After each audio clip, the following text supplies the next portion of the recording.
The National Rifle Association has produced a film which you are sure to find of great interest. Let's look at it.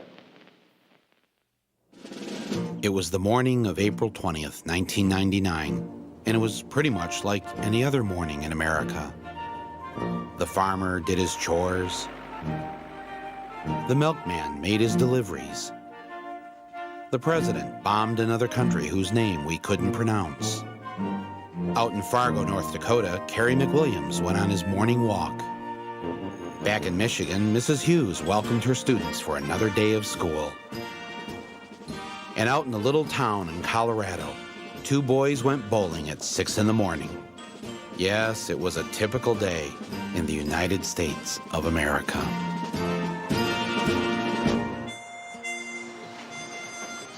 Can I help you?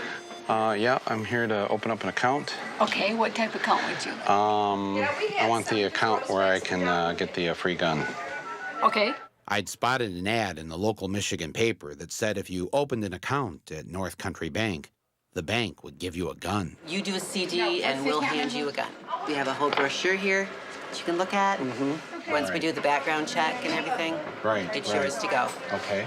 All right, well, that's the account I'd like to open. We have a vault, which at all times we keep at least 500 firearms. 500 of these you have in your vault? In our vault. Wow. We have to do a background check. At the bank here? Or? At the bank, which we are a licensed firearm dealer. Oh, you are? You're a bank and a licensed firearm dealer. What do I put for race? White or Caucasian or? Caucasian. Caucasian. Oh, I knew you were going to make me spell the Caucasian. Is that right? Yes. Thank you. I don't think that's the part they're going to be worried about.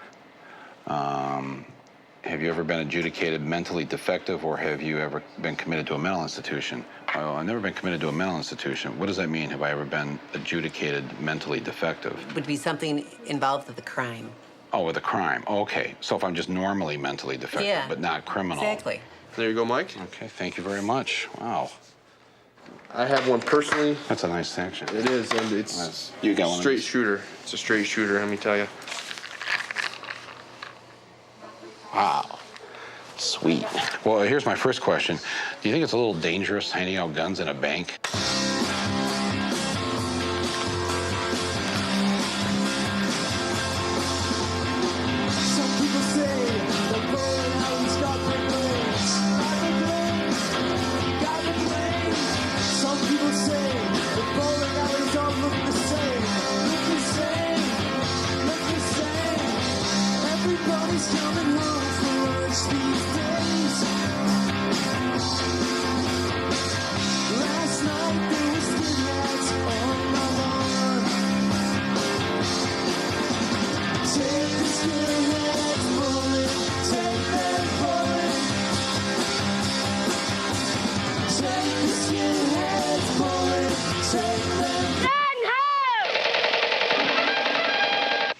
Makes lots of battle sounds. Just press the trigger and listen. This sounds like a gun battle over there. Is it real? Looks like real. Hey, it sounds like real. Right. The Sound of Power, Military and Western Rifles by Marks. This was my first gun. I couldn't wait to go outside and shoot up the neighborhood. Those were the days. I was born in Michigan, and I wish and wish again that I was back in the town where I was born. By the time I was a teenager, I was such a good shot, I won the National Rifle Association's Marksman Award. You see, I grew up in Michigan, a gun lover's paradise. And so did this man, the Oscar-winning actor and president of the National Rifle Association, Mr. Charlton Heston.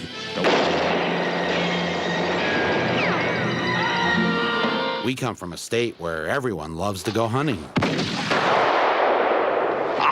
Even the dogs. There were actually two of the hunters at the camp. They thought they'd get a few pictures of the dog dressed up as a hunter to kind of, just have some fun around camp. And one of the guys had the idea that, why don't we sling a rifle on the dog's back to make the pictures a little more interesting. The victim was kneeling down in front of the dog when the weapon slipped.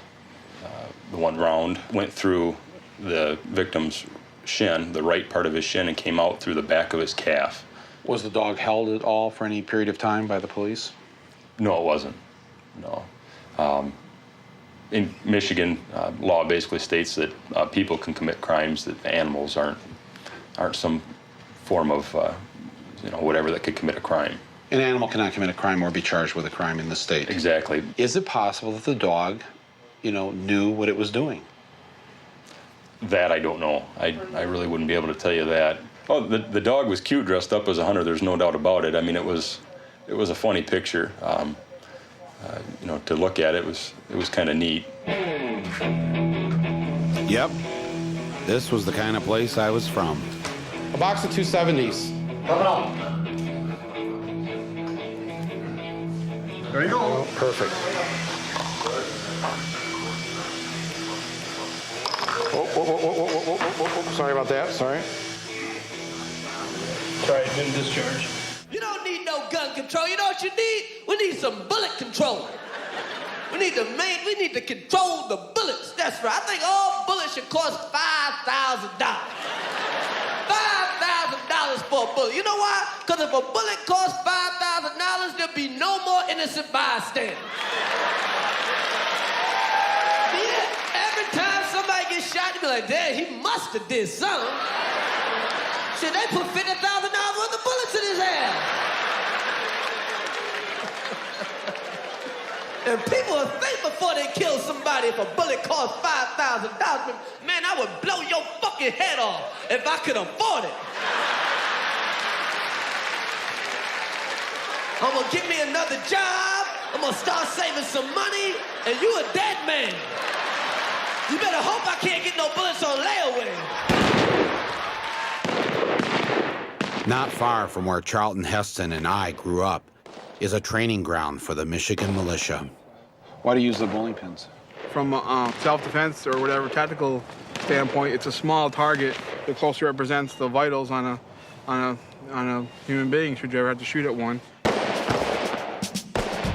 The Michigan militia became known around the world when on April 19th, 1995, two guys living in Michigan who had attended militia meetings, Timothy McVeigh and Terry Nichols, blew up the federal building in Oklahoma City, killing 168 people. The Michigan militia wanted everyone to know that they were nothing like McVeigh and Nichols. This is an American tradition. It's an American responsibility to be armed. If you're not armed, you're not responsible. Who's going to defend your kids? The cops? The federal government? No, none of them. It's your job to defend you and yours. If you don't do it, you're in dereliction of duty as an American, period. And we're just here to let them know that, hey, we're here to help. We're not the boogeymen that we're made out to be. We're here to help and defend the people of this country. I'm sure you guys are the kind of people that people would like to have as their neighbor. If somebody's in need, you're there to help them. Yeah, pretty much. And we're all normal people. We all have regular jobs, professions, and this is what we do on our own time. What kind of job do you have? I'm a draftsman. Draftsman, how about you? Unemployed right now. Unemployed? Frank, what do you do for a living? I work for a heat treating company. I drive truck for them. Uh-huh. Okay, how about you? I'm a real estate negotiator. Real estate negotiator? White collar all the way. You don't bring that with you, though, do you? When you're negotiating the real estate? No. All right. What do you live in, suburban Detroit? Westland. You live in Westland. So what do you have in your home? Smith & Wesson 9mm. 9mm. Yeah. How about you? With hollow points. 12 gauge. 12 gauge at home? Yep. Mm-hmm. How about you? M16. Yeah, at home? Yep. Yeah. At the ready.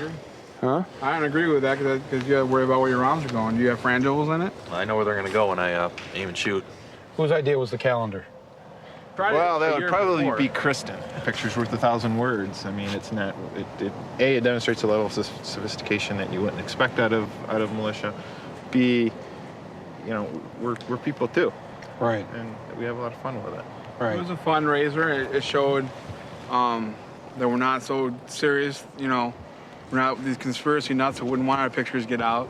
And at the end, it was a fun fundraiser. I've had guns. Pretty much since I was old enough to have them. Yeah. And I learned how to use them. You're silly. Because being a female, number one, I felt it was important to be able to protect myself with the best means possible. And one of those means is having a gun. When a criminal breaks into your house, who's the first person you're going to call? Most people will call the police because they have guns. Cut out the middleman. Take care of it. Take care of your own family yourself. If you're not going to protect your family, who is?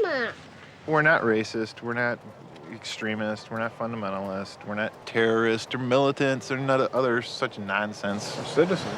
We're just concerned citizens. We have a desire to fulfill our responsibilities and duties as Americans, and an armed citizenry is part of that. That's why I wish again that I was in Michigan down on the farm. What do you grow here?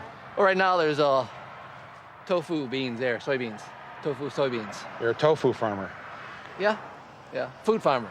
I'm a food farmer. Food. I grow food for people to eat, you know. No herbicides, no pesticides on that stuff.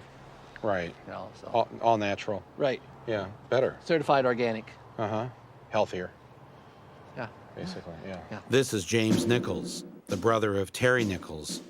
James graduated from high school the same year I did in the district next to mine. On this farm in Decker, Michigan, McVeigh and the Nichols brothers made practice bombs before Oklahoma City. Terry and James were both arrested in connection to the bombing.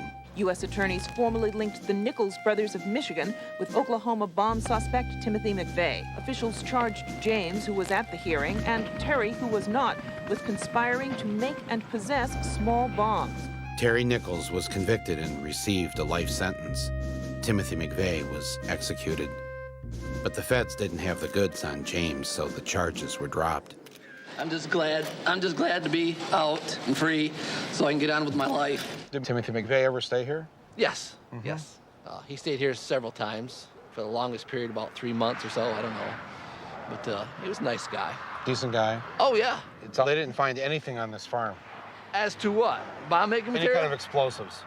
Yeah, I had blasting caps, dynamite blasting caps, dynamite fuse, black powder, you know, for muzzle loaders, and sure, diesel fuel, fertilizer, but that is normal farm stuff. That is no way connected any way whatsoever to the Oklahoma City bombing or bomb making.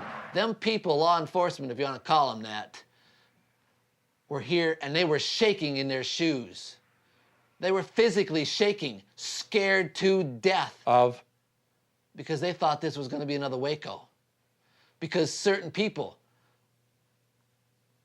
namely my ex-wife and other people, said, I'm a radical, I'm a wild man, I got a gun under every arm, down every leg, and every shoe, every corner of the house.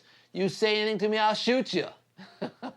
If the people find out how they've been ripped off and enslaved in this country by the government, by the powers to be, they will revolt with anger, with merciless anger. There'll be blood running in the streets. When the government turns tyrannical, it is your duty to overthrow it. Well, why not use Gandhi's way? He didn't have any guns, and he beat the British Empire. I'm not familiar with that. Oscoda has a bad habit of raising psychos. Bad habit of it. This is Brent, and this is his buddy, DJ. They live in Oscoda, Michigan, across the bay from the Nichols farm. Eric Harris, who would later go on to commit the massacre at Columbine High School in Colorado, spent part of his childhood here. Eric lived on the Air Force Base in Oscoda, where his dad flew planes during the Gulf War. 20% of all the bombs dropped in that war were from planes that took off from Oscoda. I asked Brent if he remembered anything about Eric. I never knew him, but I knew of him. He left here before I got here. I've only lived here, like I said, about 7 years off and on. He's about the same age as you, so you must have people in your class that... Yeah, like a friend of mine, he knows him. He was in class with him. He's lived up here all of his life. I went to school with him, and it shocked me to hear it on the news. You know, that especially a kid from here would be doing that. I didn't last too long in this high school up here. I got kicked out. I got expelled. Why was that? I had a run-in with a kid one time, and I pulled a weapon on him. I pulled a gun on him. A gun? Yeah. What kind of gun? 9mm. I could have made a mess out of that situation. Could have been worse. Could have been a lot worse. You could have been Eric Harris. It could have been. So they kicked you out of school? Yeah, they kicked me out for 380 days, or 165 days, whatever a full school year is. Matter of fact, for the longest time, that's what my plans was, is to move out to Colorado. Colorado? Because I've got, you know, family out there. And matter of fact, one of my uncles is a janitor for Columbine School. Really? Yeah. Well, after Columbine, what was it like here in Oscoda? My name was second highest on the bomb list because of the reputation you get in this town. Why? Why was your name? You mean they did a list of the suspects? Of students who potentially would call in a bomb threat after Columbine, and you were number 2 on the list? I was pretty much, I was like second or third on the list. Yeah. Why is that? Because the whole fact is, like I said, it just this town really gets people down. Yeah, but why did they single you out?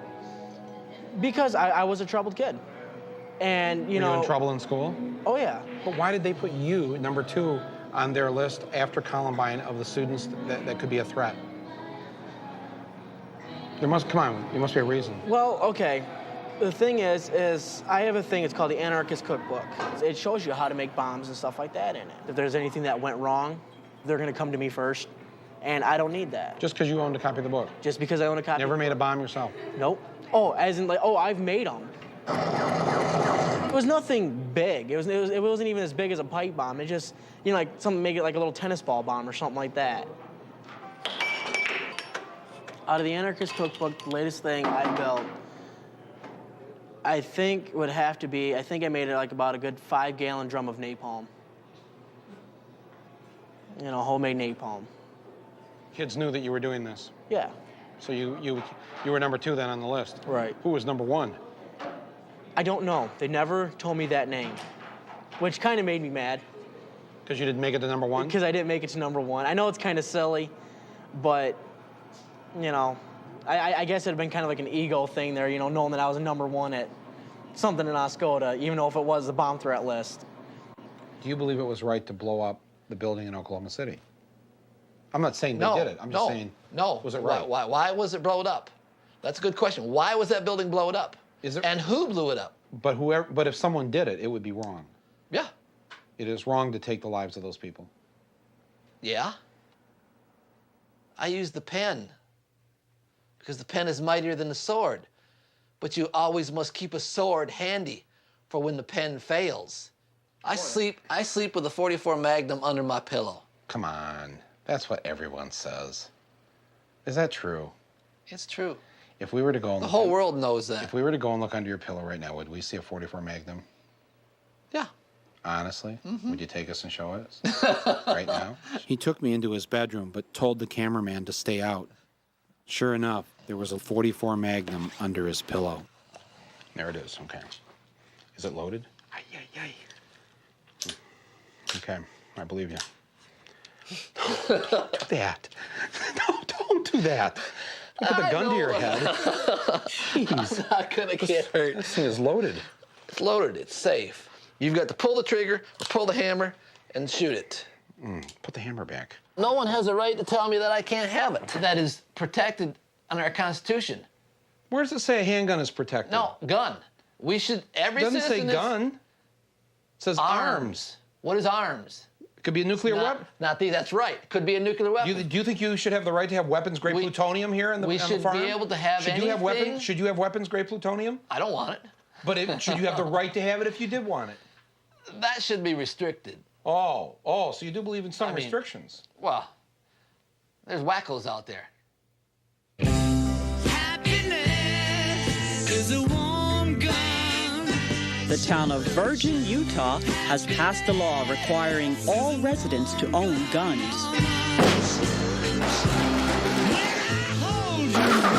Kill that monkey.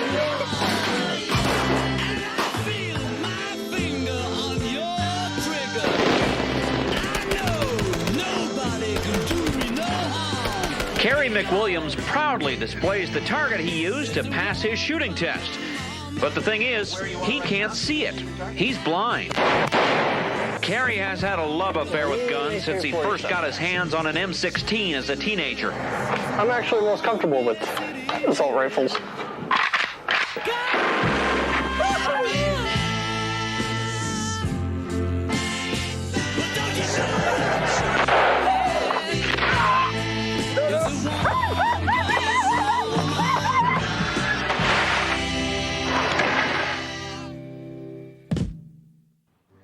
great place to raise your children.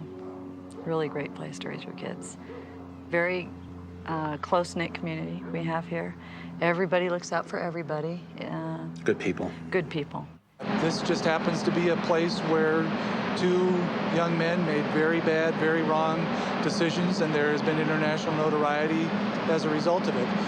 Other than that, I don't know that Littleton is a lot different than a whole lot of other suburban communities.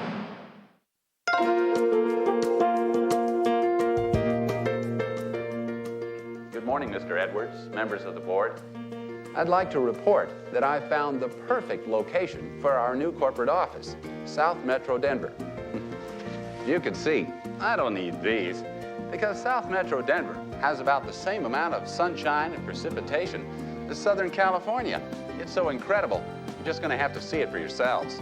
How's this look, Mr. Edwards?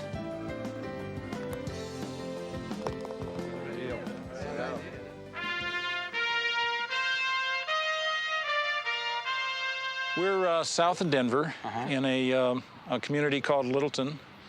And this house is pretty much your average middle-class suburban home. The burglar, the rapist is still here in the neighborhood somewhere. And so citizens sometimes think that you know, I have people tell me all the time, well, where exactly is the burglar or rapist right now? If I was to try and stab you through this, right here, you're gonna have to be really close. Right. Right. And here's the bottom line on this. What if I had a spear? Now, downstairs is where the safe room was constructed, and this is a solid core door, very heavy door. And now the criminal has to break through this door. So you've created another barrier. An axe would do it. An axe would do it. I think that a couple things, Columbine did a couple things. One is it changed how we talk. That's the first thing. Because, how's that? Well, for instance, if I say Columbine, everybody knows what it means. Mm-hmm. I don't have to explain to you that Columbine is a what? What's wrong? Yeah, nothing. What's wrong? I just sometimes Columbine bothers me. I'll be fine. Just That's okay. It's okay.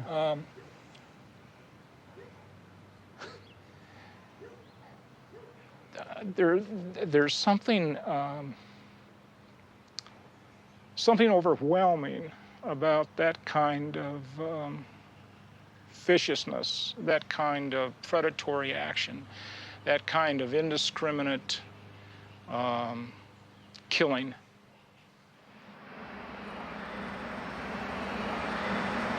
This facility where we're located right now and two other major facilities where our employees work are either in or very near Littleton. So we have over 5,000 employees at these facilities, quite a number of whom live in Littleton, many of whom have children who attend Columbine High School. I suppose in one way you could say that what happened at Columbine High School is a microcosm of what happens throughout the world. You know the signs that we see around here, you know, the ones that say, "We are Columbine"? Is that how you, Lockheed Martin, feels that you know, you're the biggest employer here in Littleton, you're the biggest weapons maker, we are Columbine? I think we probably embody that spirit that, yeah, we're all members of this community, and it behooves us to help one another and to reach out to assist one another, yeah. He told us that no one in Littleton, including the executives at Lockheed, could figure out why the boys at Columbine had resorted to violence. Why would kids do this? Some of the root of that probably has to do with their anger about various issues, and we became aware of a program that provides anger management training. And so we made a $100,000 contribution to the Jefferson County schools to use this training in the schools. We hope to help both teachers and students learn alternative ways to deal with anger. So you don't think our kids say to themselves, well, gee, you know, Dad goes off to the factory every day and, you know, he built missiles. These were weapons of mass destruction. Well, what's the difference between that mass destruction and the mass destruction over at Columbine High School? I guess I don't see that connection with that specific connection because the missiles that you're talking about were built and designed to defend us from somebody else who would be aggressors against us. Societies and countries and governments do things that annoy one another. But we have to learn to deal with that annoyance or that anger or that frustration in appropriate ways. we don't get irritated with somebody and just because we're mad at them, drop a bomb or shoot at them or fire a missile at them.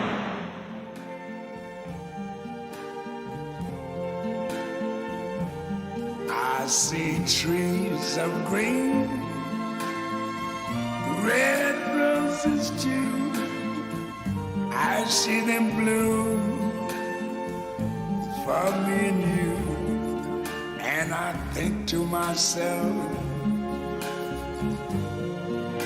what a wonderful world.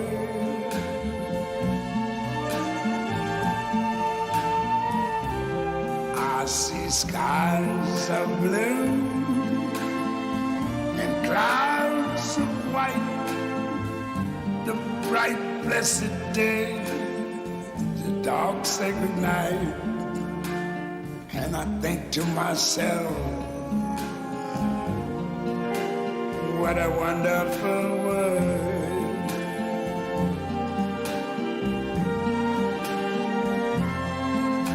The colors of the rainbow, so pretty in the sky, are also on the faces of people going by. I see friends shaking hands, saying, how do you do?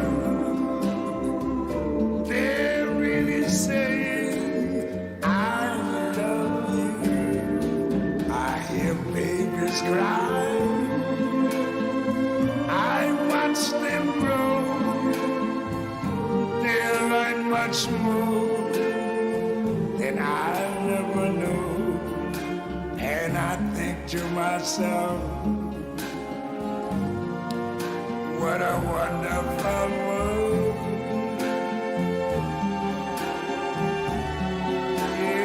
Yes, I think to myself, what a wonderful world.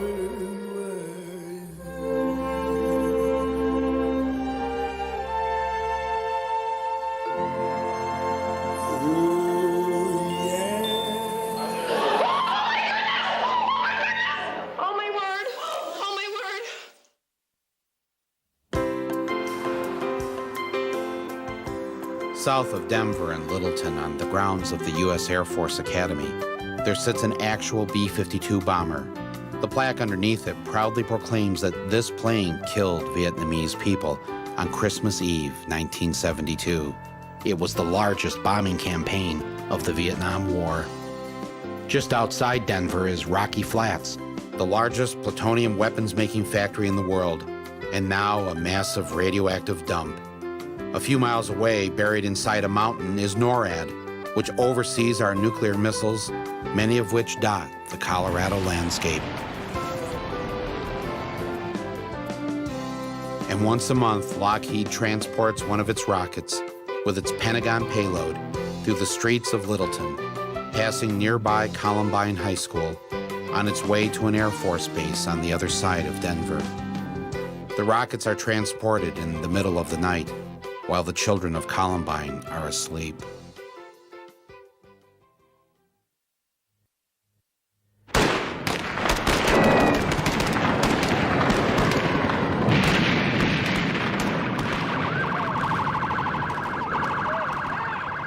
.22 NATO missiles fell on the village Bogutovac near Kraljevo. Deadly cargo was dropped on the residential part of the village. We're striking hard at Serbia's machinery of repression while making a deliberate effort to minimize harm to innocent people. On the hit list were local hospital and primary school. We all know there has been a terrible shooting at a high school in Littleton, Colorado. I hope the American people will be praying for the students, the parents, and the teachers. And we'll wait for events to unfold, and then there'll be more to say. Jefferson County 911. Yeah, there's something going on at Columbine High School. Someone's shooting at that. Do you know if anybody's injured? Yes. They've got pipe bombs, Uzis, you name it, buddy. You're shitting me. I'm not. A student hit in the spine at Columbine. Okay. We've got another kid shot in the head. He's shot in the head? Jefferson County Sheriff's Office. We have automatic weapons, okay? Yes. All right. You guys send lots and lots of paramedics. So he's still under an attack? Yes, sir. The school is still under attack. We got a couple kids out in the hall that are shot, so they're trying to get to them. And do not let anybody else in until we tell them to. Jefferson County 911. Hi, it's Izzy Povich at NBC News. Yes. We're calling about the school shooting. We're on the air live right now on MSNBC. Yes. Can I, is that something you could just literally, I could patch you through to my control room and you could tell us on the air? Okay, literally, I can put you through right now. I understand that. Now they said he's gone to the library. He's in the building. Okay, he's gone to the library. He's in the building. Hi, this is Stephanie Phillips from Dateline. How you doing? Good, how are you? Fine, thanks. I love your show. Oh, I'm so glad. Thank you. I watch it every night. Thank you. You're welcome. Jefferson County 911. Yes, I am a teacher at Columbine High School. There is a student here with a gun. He has shot out a window. Okay, has anybody been injured, ma'am? Yes. Okay. Yes, and the school is in a panic, and I'm in the library. I've got students down under the tables, kids. Heads under the table. I saw a student outside. I was in hall duty. Oh, dear God. Okay, I was on hall duty. I saw a gun. I said, what's going on out there? And he turned the gun straight at us and shot. And my God, the window went out. And the kid standing there with me, I think he got hit. We've got help on the way, ma'am. Okay. Okay. Oh, God. Stay in the line with me. Oh, God. He's shooting in the library right now. He's firing shots from the library. Firing shots in the library. Our way, do we need to leave? Okay, hold on here. They just shot somebody inside the cafeteria. I'm going to have to try and get out here and call you back. Okay. Call them before trying to find out where I'm supposed to go and put me on hold for an hour. Hi, it's Wendy at CNN still. Oh, hi, Wendy. We're just taking names and numbers right now for the press. Okay. Get back to you? Okay, because Fox has somebody on now. Huh? Fox has somebody from your office. I know. We've talked to a whole bunch of people, and it's just, you can only do so many because we got so many more calls coming in. I got to get to my daughter at Columbine. I've been trying for an hour. I can't get anywhere near there. I got to get the information. Sir? Okay, calm down, okay? Well, I think we're entitled to information as parents on where our children are. We have a lot of units out there right now. Tell me, I can't get anywhere near it. I want to find out how to get in touch with my daughter. How do I get information on my daughter? I don't have any of that information right now. I do. Why in the hell not? It's been over now. My son is Eric Harris, and I'm afraid that he might be involved in the shooting at Columbine High School. It involves how? He's a member of what they're calling the Trench Coat Mafia. Have you spoke with your son today, Mr. Harris? No, I haven't. Have they picked up anybody yet? Or they're still looking for suspects. Your son is with who? What gang? Well, they're calling them the Trench Coat Mafia. I just heard that term on TV. Stay low, because if you try to leave, I don't want you to get shot, okay? Stay very low and quiet. Tell he said to stay right, stay low and quiet. Everybody be very quiet.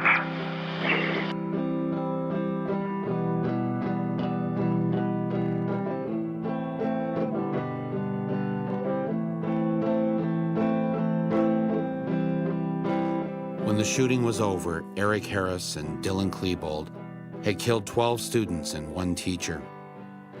Dozens of others were wounded by the over 900 rounds of ammo that were fired. It is believed that the guns that they used were all legally purchased at stores and gun shows, and many of the bullets were bought at the Littleton Kmart just down the street. Harris's diary also detailed ideas about hijacking an airplane and crashing it into New York City. Some may characterize that as fantasy. In the end, they turned the guns on themselves.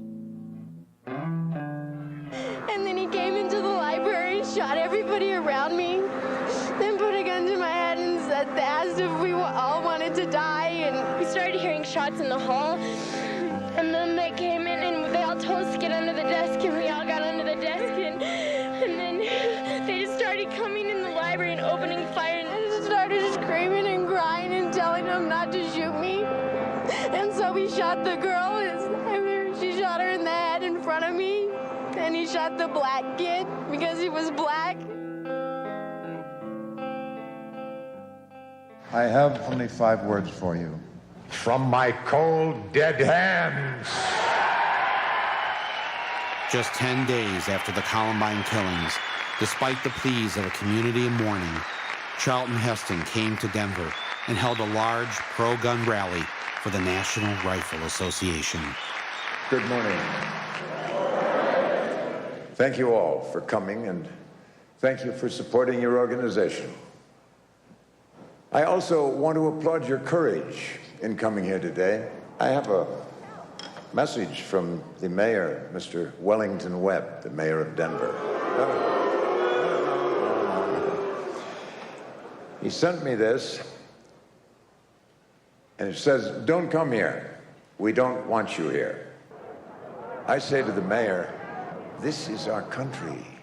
As Americans, we're free to travel wherever we want in our broad land.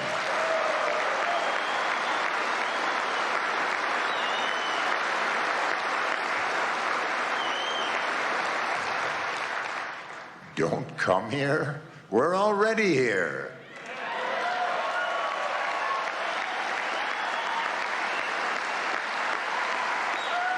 I am here today because my son Daniel would want me to be here today.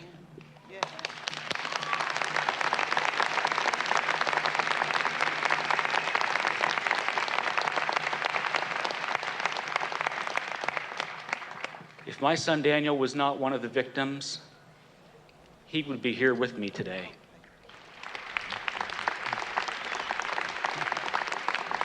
Something is wrong in this country when a child can grab a gun so easily and shoot a bullet into the middle of a child's face, as my son experienced. Something is wrong. But the time has come to understand that a Tech-9 semi-automatic 30-bullet weapon like that killed my son is not used to kill deer. It has no useful purpose. It is time to address this problem.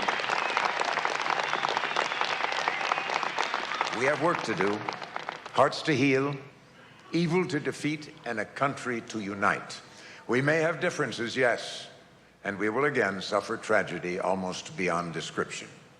But when the sun sets on Denver tonight and forevermore, let it always set on we the people, secure in our land of the free and home of the brave. I, for one, plan to do my part. Thank you.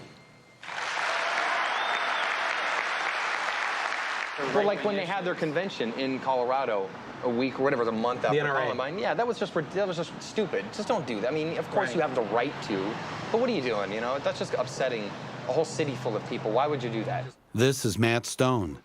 He grew up in Littleton and has fond memories of Columbine. But yeah, Columbine is just like a crappy school in the middle of a bunch of crappy houses.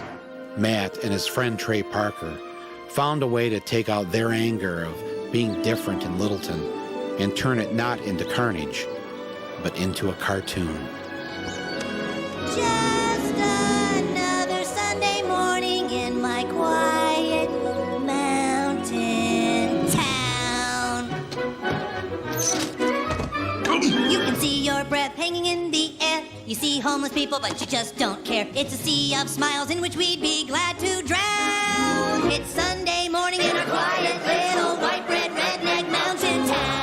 Columbine is a normal high school in a normal suburb, basically. Painfully normal. Just absolutely painfully, horribly average. Littleton in general is. I remember being in 6th grade, and I had to take the math test to get into honors math in 7th grade. And they were like, don't screw this up, because if you screw this up, you won't get into honors math in 7th grade. And of course, if you don't get into honors math in 7th grade, you won't get into honors math in 8th grade, and then in not 9th grade, and not 10th grade, 11th grade, and then you'll just die poor and lonely. And that's it. You know what I mean? It's like you believe in high school, and and a lot of it's kids, but the teachers and counselors and principals don't help things. They scare you into conforming and doing good in school by saying, if you're a loser now, you're going to be a loser forever. So that with Eric and Dylan, right? People called him fag. They're like, you know what? If I'm a fag now, I'm a fag forever. And you wish someone just could have grabbed him and gone, dude, high school's not the end of a year and a half or a year, was it? I don't even know. Yeah. A year? No, you just a year. Move out. No, they were 2 weeks. They were weeks away from graduation. Yeah, you're done. You know, it's amazing how fast you lose touch with all those people. They just to beat it in your head as early as 6th grade. Right. Don't fuck up, because if you do, you're gonna die poor and lonely. You don't want to do that. You're like, well, fuck, you know, whatever I am now, I'm that forever. And of course, it's completely opposite. All the dorks in high school go on to do great things, and all the really cool guys are all like living back in Littleton as insurance agents. It's completely, it's almost person to person. It's completely that way. And you just, yeah, if someone could have told them that, maybe they wouldn't have done it. But yeah. I guess we'll never know why they did it, but one thing adults should never forget: it still sucks being a teenager, and it really sucks going to school. What's your view on high school? I love it. I learn. I get picked on by bastards who hate me, and the principal's a dick. All right. What causes school violence? Him. Him? Yes, and after Columbine, it really sucked being a student in America. Since last spring's shooting at Columbine High, schools nationwide have extended zero-tolerance policies, suspending and expelling students for all kinds of behavior considered unruly or warning signs of violence to come. This second grader in Illinois was suspended for 10 days for bringing a nail clipper to class. That's a weapon, his school said. An elementary school suspended a first grader for pointing a chicken strip at a teacher in the cafeteria. The 8-year-old was fooling around with a friend at lunch last week when he pointed a breaded chicken finger at a teacher and then said, "Pow, pow." Pointed a folded piece of paper like this one, shaped like a gun, and told his classmates he was going to kill them during a game of cops and robbers. If this isn't a warning sign, then what is it? This Virginia high school student spent a month out of classes, originally sent home for dyeing his hair blue. A high school honor student from Michigan could be expelled later today in a school board hearing. 17-year-old Jeremy Hicks wore a Scottish bagpiper's outfit to his junior prom that included a plaid kilt, a feathered hat, and a traditional knife known as a skein dhu. This T-shirt landed a high school student in court. She wanted to start an anarchy club. The little time bombs that are out there ticking, waiting to go off, and there are many of them in every community. Students in at least 7 different states have been suspended or arrested for talking about or planning plots of their own. It's almost like guerrilla warfare. You don't know from which direction the enemy will be coming. Having a well-conceived and strictly enforced dress code can dramatically improve the safety of a school and can ensure a positive learning environment for everyone. As this student's appearance demonstrates, having a lax policy about dress makes it easy for a student to conceal a weapon and makes it difficult to identify intruders on campus. A dress code can reduce weapons violations, relieve tensions between gangs, reduce disciplinary infractions, and generally improve the atmosphere of the school. Our policy requires that students tuck in their shirts, making the belt line visible at all times. Our students may not wear baggy pants or colors and insignias that are commonly associated with gang activity. This policy was a collaborative effort. Yes, our children were indeed something to fear. They had turned into little monsters. But who was to blame? All the experts had an answer. Angry, heavy metal subculture. Where were the parents? Violent movies. South Park. Video games. Television. Entertainment. Satan. Cartoons. Doom. Society. Toy guns. Drugs. Shock rocker. Marilyn Manson. Marilyn Manson. Marilyn Manson. Marilyn Manson. Marilyn Manson. Marilyn Manson has canceled the last 5 dates of his U.S. tour out of respect for those lost in Littleton. But the singer says artists like himself are not the ones to blame. This is perhaps the sickest group ever promoted by a mainstream record company.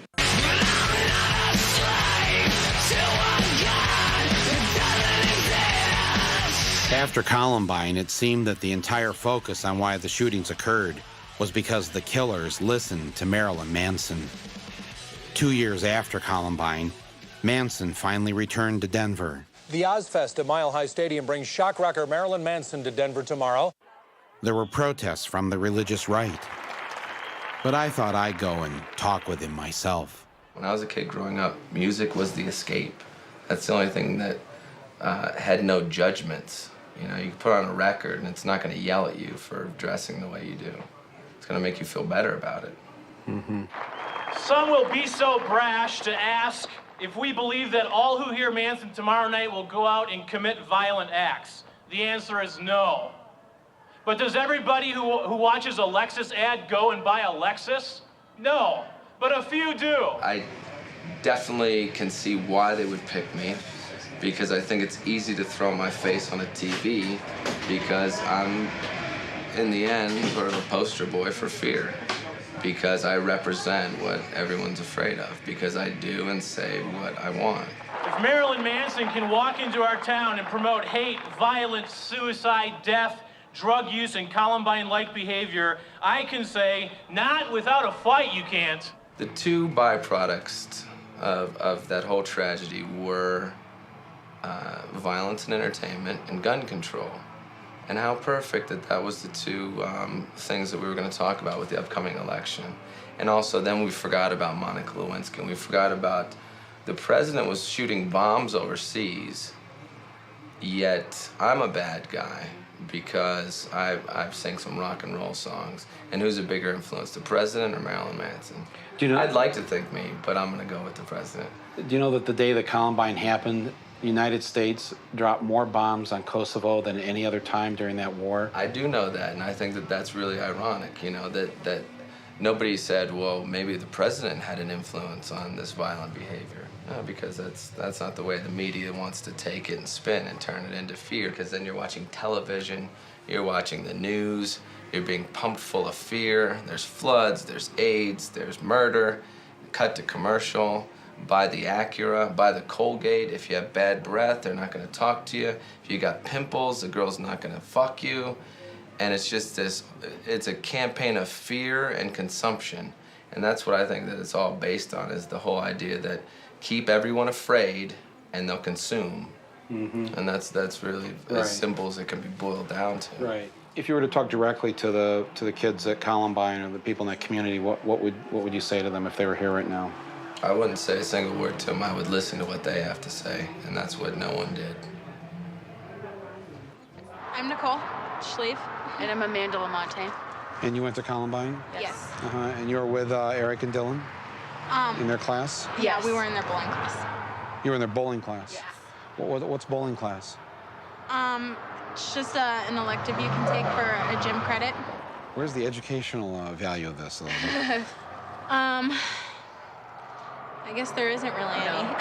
There's not. Is there any? Yeah, I learned how to bowl a lot better. Yeah. That's for sure. What were Eric Harris and Dylan Klebold like? Weird. Yeah. I mean, I didn't really know who they were. Yeah. Not very social, just kind of kept to themselves. How good of bowlers were Eric and Dylan? When we played them, all I remember is they were just like crazy. They would just like chuck it down there, throw the ball down there. Didn't really care too much about how they bowled. They didn't really care about their scores. What were the suspects doing the morning of attack? I told you that I'd heard that they were bowling. That's the only thing that I'm aware of. So did Dylan and Eric show up that morning and bowl 2 games before moving on to shoot up the school? And did they just chuck the balls down the lane? Did this mean something? Well, I guess they went to their favorite class. Why wasn't anyone blaming bowling for warping the minds of Eric and Dylan to commit their evil deeds? Was it not just as plausible as blaming Marilyn Manson? After all, it was apparently the last thing they did before the massacre. But wait a minute. There's lots of bowling going on in other countries. And don't they listen to Marilyn Manson in Germany, the home of sinister goth music? Zum Gothic Festival. Don't they watch the same violent movies in France? No. Most of the violent video games are from Japan. Many people in America believe that it's the breakup of the family unit that's caused so many wayward youth to turn to violence. To save you the trouble, I'll run away and kill myself. How'd you like that? You can't keep me here. But statistics show that there are more broken homes and divorce in Great Britain than in the U.S. It's official. Fergie's marriage has ended. Liberals contend that it's all the poverty we have in America that causes all this violence. But the unemployment rate in Canada is twice what it is here. Of course, most people say it's because we Americans have a violent history, a violent past. Cowboys and Indians, the Wild West, a history of conquering and bloodshed. Well, if that's all it takes to end up with such a violent society like we have in America, how do you explain this?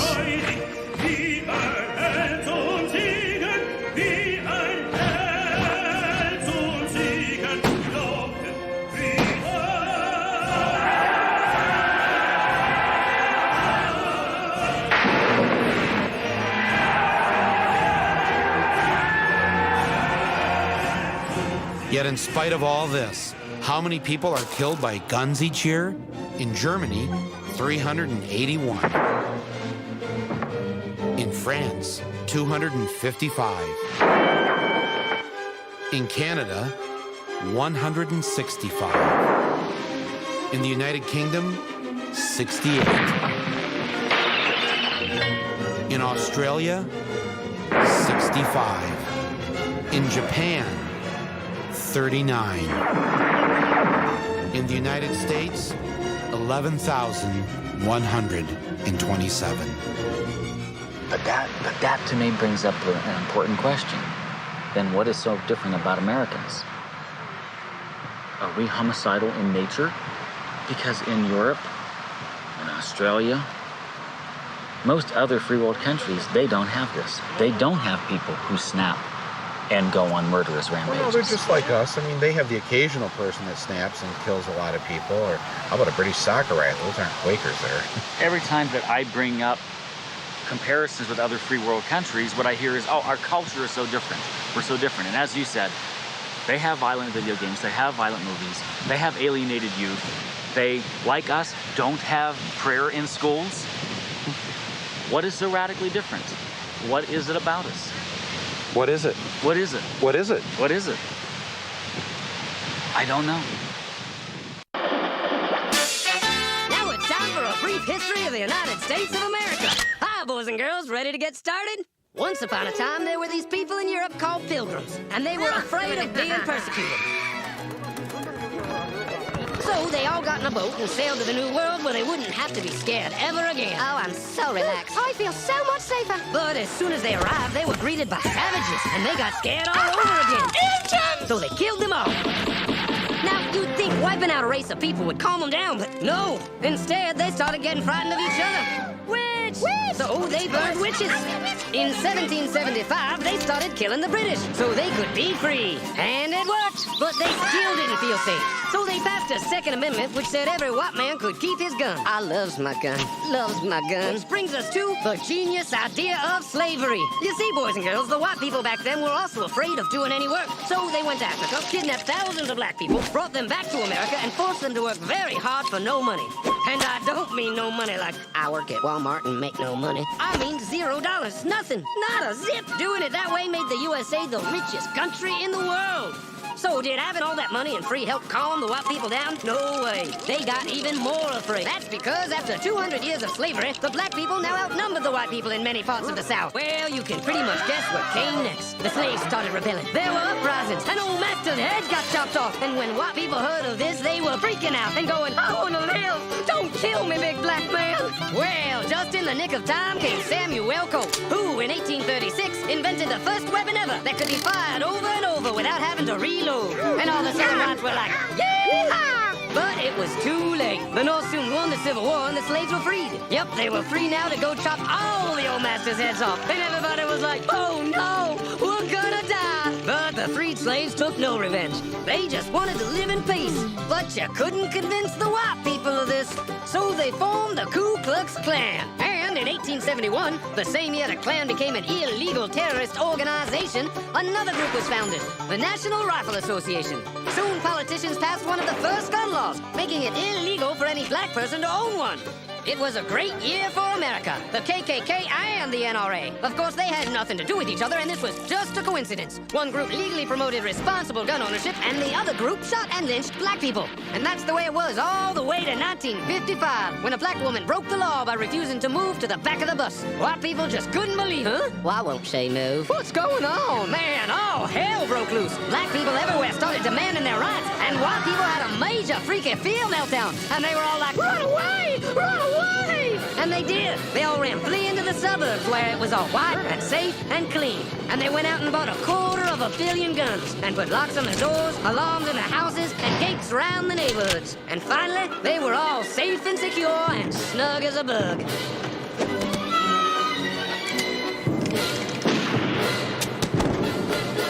And everyone lived happily ever after.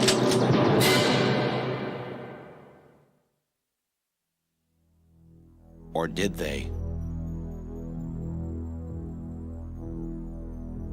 Because if you turn on the evening news, America still seems like a pretty scary place. Who is he? Is he dangerous? What's he up to? What are you trying to pull, man? Why are people scared? Remember all the Y2K scares? Weren't we told that our very society was about to collapse because somebody forgot to type in a couple of digits on the computer? There's going to be mass chaos and confusion. Tonight, the countdown begins. All day, store director Rick Smith watched consumers get Y2K ready. Batteries sell extremely well, the lamp oil, generators. After sending the country into a panic, the clock struck midnight, and nothing happened. Or how about those killer bees that were going to attack America? We're almost certain they'll arrive this year. Schmidt expects the Africanized bees to reach Texas this year, cross into Arizona in about 2 to 3 years. He's concerned because the killer bee is overly aggressive. They will follow you for half a mile. The bees never came. Remember the first time you heard that someone had hidden a razor blade in an apple at Halloween? Before long, kids were not permitted to go out in the dark on Halloween and go trick-or-treating at strangers' homes. A lot of people say they won't give out candy treats on Halloween. It's too dangerous, and they're too scared. Well, guess what? There never was any razor blade in the apple. In fact, only 2 kids in the past 40 years have been killed by Halloween candy, and both of them were poisoned on purpose by relatives. It was like a scene from a horror movie. This Hooksett man was mowing his lawn when a fox darted out of the woods and attacked his riding mower. A warning about a popular weight loss supplement. What you don't know may kill you. You ride them every day, but in an instant, an escalator can mangle you or a loved one. 7 on Your Side reveals why you may be riding a stairway to danger. You might want to take some extra precautions. Keep a low profile. Don't go around dancing with a bunch of Americans in the streets. Make sure that you don't draw a lot of attention to yourself and the fact that you're American. The nation's top doctor says 1 in 5 Americans suffer some form of mental disorder. The Surgeon General, David Satcher, pleads with people to seek help now. The media, the corporations, the politicians have all done such a good job of scaring the American public. It's come to the point where they don't need to give any reason at all. Today, the Justice Department did issue a blanket alert. It was in recognition of a general threat we received. This is not the first time the Justice Department have acted like this. I hope it's the last. But given the attitude of the evildoers, it may not be.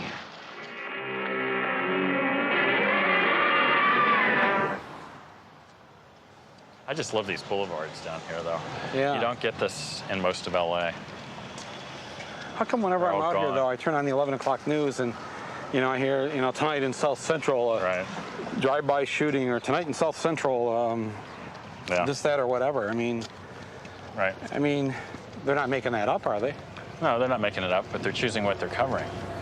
If you turn on TV, on the news, what are you going to hear about? Dangerous black guys, right? Mm-hmm. Unnamed black guy who, accused of some crime, or you're going to see pictures of black guys doing bad things and hearing stories about black guys doing bad things. And we've heard this our whole lives. Now, the suspect is a black male in his 20s. We are told he has a large afro, sideburns. He was wearing a silver chain at the time. Police say the suspect is a black man, 6'1", 160 to 180 pounds, about 35 years in age. Suspect is a black male, aged 16 to 18. The suspect is African-American. Police say that a black man. Suspect. The suspect is a black male. A black man. Black man. Black male. Male. Man. Black man. Susan Smith drowns her 2 children. She tells people a black guy stole the car and stole the kids. Right. And everyone at first bought it. some guy jumped into a red light with her car with her 2 kids in it, and he took off. That's a black guy, she said. Black male? Yes, ma'am. And I told him I loved him. I hollered I loved him.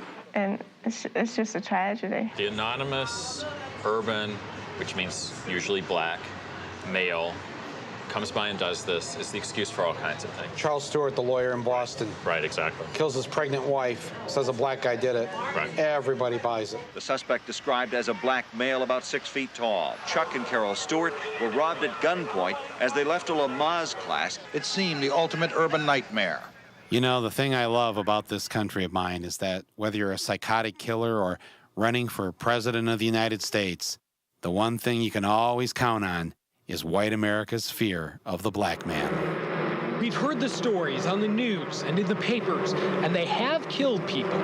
Killer bees, also known as Africanized bees. I'm scared. I'm really worried with them. Rosemary Shibley never expected a nest of Africanized killer bees to shack up across the street from her. But I'm terribly allergic to them, and so are my grandkids. They're originally from southern and eastern Africa. Dr. Warwick Kerr brought some to Brazil in 1956 and tried to mate them with the European bee, the kind that we're used to. But they got loose, took over, and moved all the way to the southern United States. The main difference between a traditional honeybee and an Africanized bee is the bee's aggressiveness. If I was to do this to an Africanized bee's hive, I could have several hundred stings in a matter of minutes. Danny Self raises the kinder, gentler European bees, and he's done the research. The only way that you can tell the two of them is doing measurements on the body parts. Quite frankly, the black community has become entertainment for the rest of the community. Meaning what? The entertainment being that the crime of the day, you know, if it bleeds, it leads, gets to be the front story, and then that becomes the perception and the image of an entire people, which couldn't be further from the truth, in my opinion. In fact, you'll find, I think most African Americans are quite adverse to gun possession. In suburbia, I think there's some notion that there's going to be an invading horde come from either the city or from someplace unknown to savage their suburban community. To me, it not only is it bizarre, but it's totally unfounded. And these pistols, curiously enough, weren't being taken off of kids in the city of Flint, but were being taken off of kids out in the out county area, in the suburban communities. I didn't think that's what you were going to say. I thought you were going to say that it's all these black kids in the inner city schools. They had these guns. No, we've never really had many problems with the guns in the city. I mean, and not to say that we haven't, but we've had some. But that's never been the biggest problem. The biggest problem has been the gun possession by these adolescents in suburbia. How'd you get a gun? I stole mine. Where'd you steal it from? I stole it from a friend of mine. Where'd he get it? His dad owns a bunch of guns. What were you doing with the stolen guns? We went down to Detroit to try to sell them because I can get like $1.50 a pop for a 9mm. Oh, really? Yeah. Who are you trying to sell them to? Anybody that would really want them. Mostly gangs and stuff like that. Gangs in the city of Detroit? Yeah. Black? Predominantly. Yeah. So you're out now, you're okay? Yeah, I'm free now. I'm completely clear. You can keep selling guns? Well, I can't really keep selling guns. It's getting too risky, man. Everybody knows me up here. You know, people want guns or drugs or alcohol. They come to my house, and that's just too much. Yeah, too much hassle. Yeah. My favorite statistic in all the research I did discovered that the murder rate had gone down by 20%. The coverage, that is, how many murders are on the evening news, it went up by 600%. The American people are conditioned by network TV, by local news, to believe that their communities are much more dangerous than they actually are. For example, here in this community, crime has decreased every year for the past 8 years, yet gun ownership, particularly handgun ownership, is on the increase. Crime rates have been dropping. Fear of crime has been going up. How can that be possible? It doesn't make any sense. But it makes perfect sense when you see what we're hearing from politicians and seeing in the news media. So we're right here on the corner of Florence and Normandy. This was kind of ground zero for the LA riots. Right. You know, if a couple of white guys go down and walk around South Central, they're going to get killed, which I can tell you is a common perception. The odds that something's going to happen to us are really, really slight, minuscule. Right. Okay. But, you know, if you look up there, you get a different symbol of the Hollywood sign. It means something very different than the corner of Florence and Normandy for most Americans and most of the world. You know, it means glamour and Hollywood, except that we can't see it. I can't see the Hollywood sign. Right. Where is it? Right. You can't see it because of something that's probably much more dangerous for us right now, which is the stuff we're breathing. The pollution that's blocking the Hollywood sign. We're Right. breathing this. That's far more dangerous than all the other stuff the media is telling us to be afraid of. Right. As we left the corner of Florence and Normandy, I noticed that a number of helicopters had appeared in the sky. Within seconds, the news media started to arrive. So what's the story here? I'm waiting. I thought you would know. No, I don't know anything. Sergeant just told me it was a cop with a guy with a gun, but they're not sure. That's all they told me. Right. So it's no action. Like getting the camera down. I just happened to see the chopper. I'm going to another story. What story are you going to? It's a near drowning. It's a drowning? Near drowning. A near drowning. Yeah. How about the story about how you can't see the Hollywood Hills because of the pollution? Could you maybe do a story on that tonight? Pollution, you found it good. Huh? I found it good. You can't see it. You can't see anything around here. If you have to choose between a guy with a gun and a near drowning of a baby, you can only be one place at one time. Which way the gun? You go with the gun always. Go with the gun. Is it all over here? All over? All over? Not yet. Not yet. Not yet? Say, just wait for these sergeants down here. Yeah. To come down because they got all the details. Okay. Hey, I'm just wondering, I just got here to LA today. I can't see the Hollywood sign down in the hills there, down Normandy. I can't see the sign because of the pollution. Right. Is there anybody you can go and like arrest for like polluting up the air? Absolutely not. Nobody? No. Why is that? Why is that, Sergeant?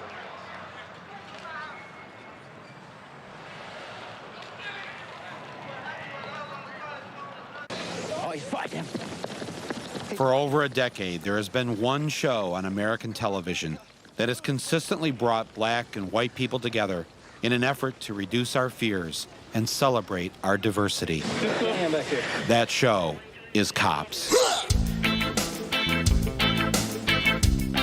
I went to see a former producer of Cops and executive producer of World's Wildest Police Videos, Mr. Dick Herland. You look liberal up in the dictionary, and I think my picture's in there somewhere. But, yeah. So then, you know, why not be compelled to do, you know, a show that focuses on, you know, what's causing the crime as opposed to just chasing the criminals down? Because I think it's harder to do that show. I don't know what that show would be. Anger does well, hate does well, violence does well. Tolerance and understanding and trying to learn to be a little different than you were last year does less well. Does less well in the ratings. Oh, yeah. Maybe because we, in the television business, because we tend to demonize black and Hispanic people, then those watching it at home are going, I don't want to help those people. I'm not going to do anything to help them because I hate them now because they may hurt me. You know what I'm saying? I know what you're saying. I'm not sure that's what we're doing. I'm not sure we're demonizing black and Hispanic people particularly. I don't think we show black and Hispanic people as being criminals. I'd like to say not more often, but probably they are more often. But I certainly don't think we're certainly not trying to demonize black and Hispanic people. We show them on the news, we show them on TV as pretty scary people. Yeah. And I agree. I think I'd like to see that reversed as much as possible. Start tonight. Well, the thing is, I don't know how to start tonight. I don't know how to tell that story. Well, if I was smart enough to do that, I'll pitch you one. Okay. All right.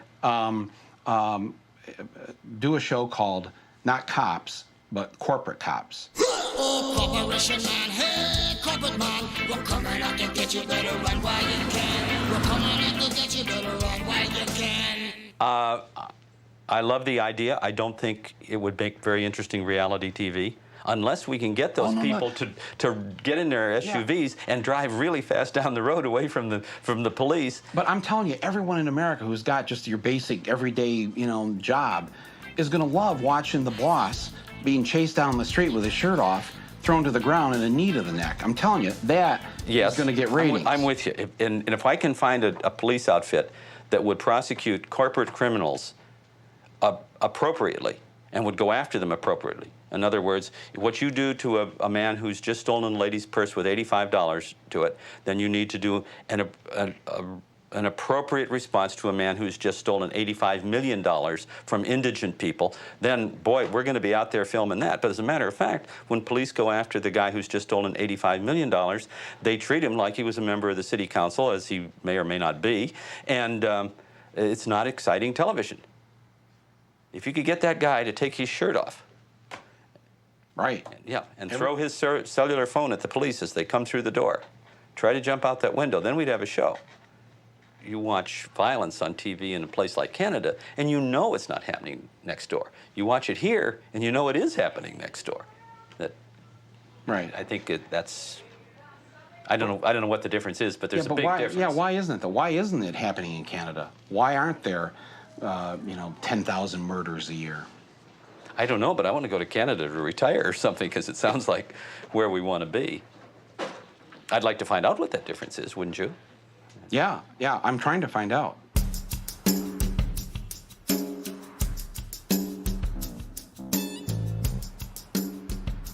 Where are you supposed to be right now? School. Aren't you worried about what you're not learning? I'm mostly helping everybody else in the class. Then I barely get to do my work, period. How about you? You're not worried about your education? Well, I've got the textbook. Why do you think we have so many gun murders in America?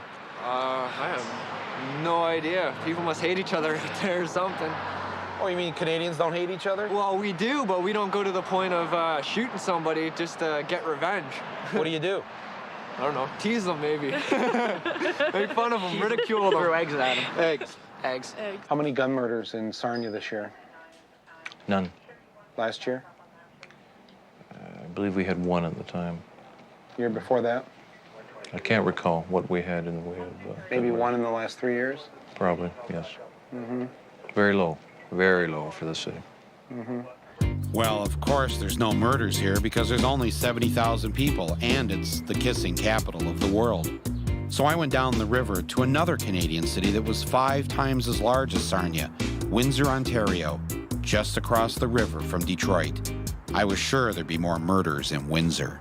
Ever hear of anyone being shot by a gun in Windsor? No. You remember any murders here? There was one long time ago, probably. How long ago? In your lifetime? In my lifetime, probably about 15, 20 years ago, there was one murder. In fact, this Windsor policeman told me that the only gun murder he could recall in Windsor in the last 3 years was committed by a guy from Detroit who had a stolen gun from Minnesota.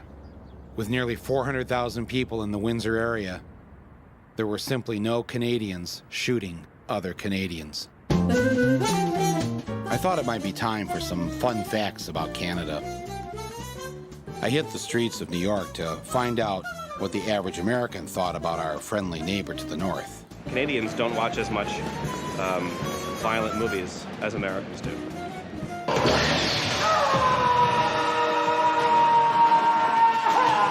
That's wrong. Hordes of young boys all throughout Canada eagerly await the next Hollywood bloodbath. Then I wanted the guy gets his leg taken off. Oh, wow. And there was a lot of girls there. Yeah, and naked. Yeah. Naked at one point. I like that stuff. Well, what movie did you guys see tonight? Sixth Day. Sixth Day with Arnold Schwarzenegger? Yeah. Did it make you want to come out here and play this shoot-'em-up game? Well, yeah. There's no poverty in Canada like there is here in the States. Wrong again. Actually, we've also had a much higher unemployment rate. When Michigan was running at 4%, we were still running at 8 or 9%. We had to almost have an institutional unemployment rate. I think there'd mostly be white people in Canada.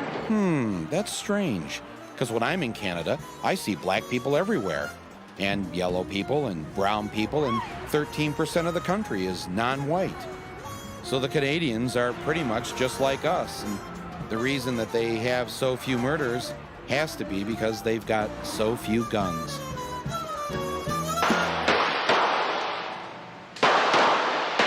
What kind of guns do you own? I hunt. I own rifles and shotguns. I own pistols. Mm-hmm.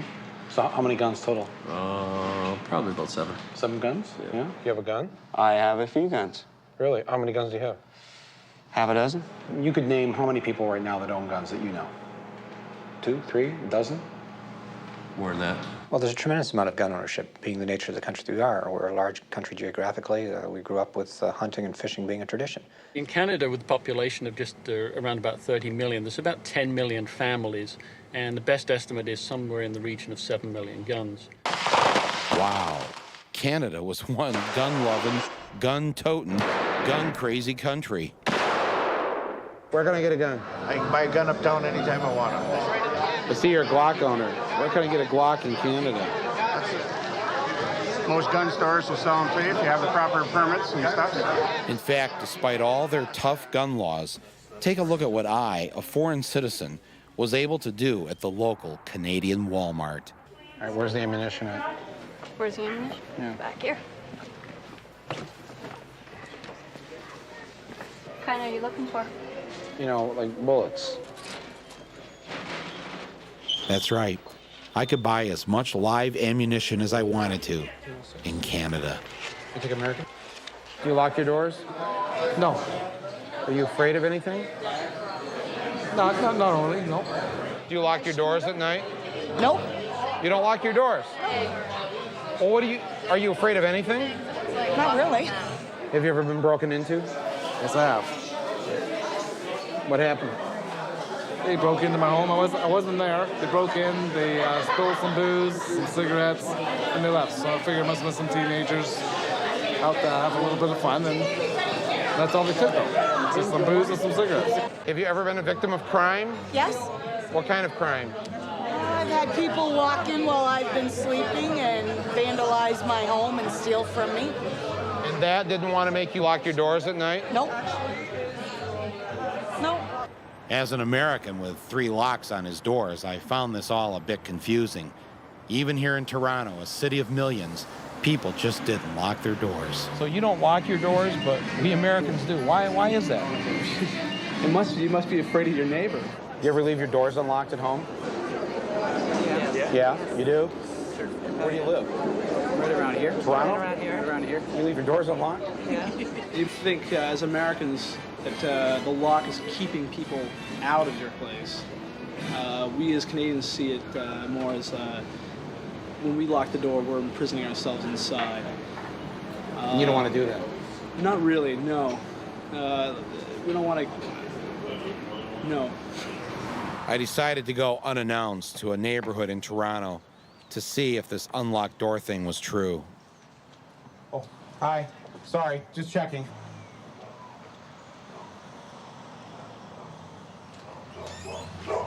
Oh, hello.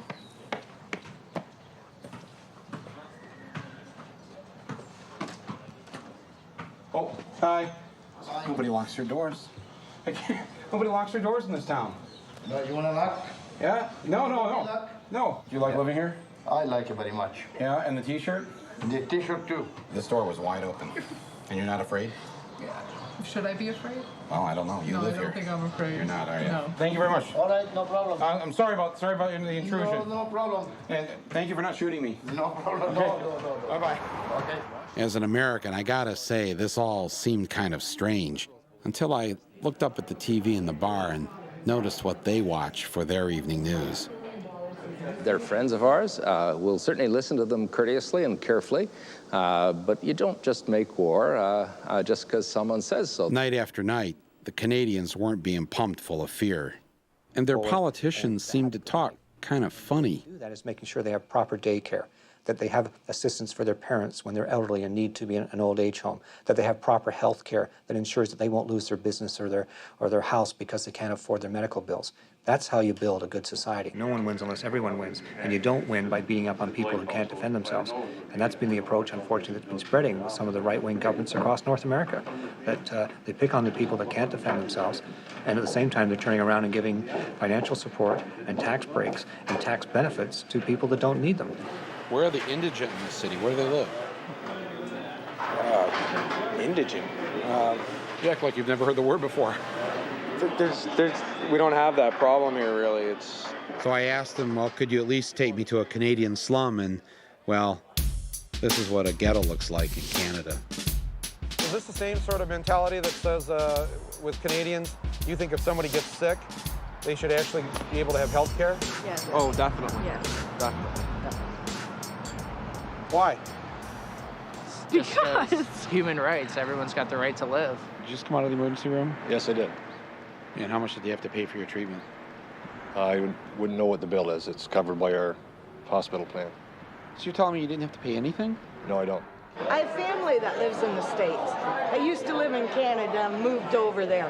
And it's so different. They get afraid more easily. Oh, yeah. Yep, very much so. Because everybody reacts over there just like that. They don't stop and think. First reaction is pull the gun out. You're on my property. You know, like, I don't know. It's just different over here. Where do you live? Detroit. Detroit? Yeah. Come over to Canada here for the night? Right. Uh-huh. People a little bit more open-minded over here, a little bit more welcoming. Yeah. Feel any difference when you cross over to this country? Be honest now, come on. It's a lot lighter. This segregation over there is definitely much more in the United intensified. States. Intensified Yeah. in the States, yeah. So you can feel it. Almost like they just let you be. Well, that's Canada for you. Every time I turn on the TV in the States, it's always about a murder here, a gunfight, hostile position. I just think the States, their view of things is fighting. That's how they resolve everything. If there's something going on in another country, that, you know, they send people over to fight it. And Canada's more just like, let's negotiate, let's work something out, where the States is, well, we'll just kill you and that'll be the end of that. If more guns made people safer, then America would be one of the safest countries in the world. It isn't, it's the opposite.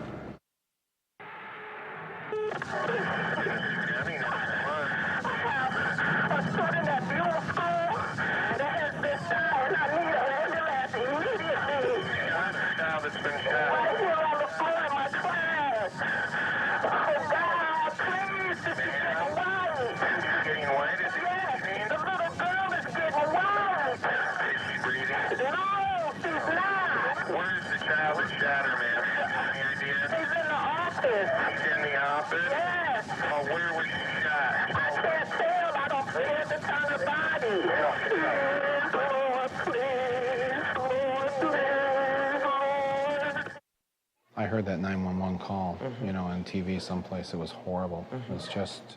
Because she kept asking, where's the shooter? She said, he's gone, I need some help. And the little girl was in there, too? She was on Kayla. the floor, yes. She was on the floor. And the police and the medics came, or...? By the time the medics were here, medics had just come in, and I remember him stepping in and taking over the room. He says, you have to leave. All right. And then when medics come in, when the police come in, you're no longer in control.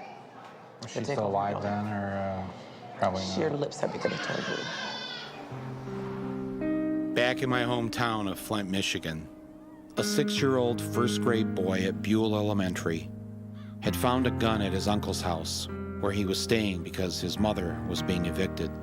He brought the gun to school and shot another first-grader, 6-year-old Kayla Rowland. With one bullet that passed through her body, she fell to the floor and laid there dying, while her teacher called 911 for help. No one knew why the little boy wanted to shoot the little girl. As if the city had not been through enough horror and tragedy in the past 2 decades, it was now home to a new record, the youngest school shooting ever in the United States. On the morning of the shooting, it only took the news helicopters and satellite trucks a half hour to show up on the scene. Check in the truck. You know we're doing one in 30 minutes again? This evening, about 7 o'clock, will be a public memorial service. We are expecting hundreds of people. They will mourn the loss of little Kayla, a tiny little girl who loved pizza, teddy bears, and who was taken away from us much too soon. Gina? Good morning, Christine. The funeral home now passing out thousands, tens of thousands of these pink ribbons to support the young girl's family. Today will be an emotional day and has been already, remembering little Kayla. Jeff Rossick, Fox 2 News. Nice job. Yeah, Michelle, we're having technical problems, okay? Well, don't talk to me about it. Call our SAT truck. Get a haircut, man. I'm a pig. Rug. Here we go.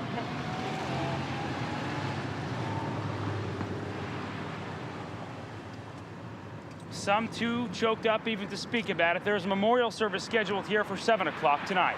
We're live in Flint, Michigan this afternoon. Jeff Rawson, Q13 reports. Thank you. Thank you.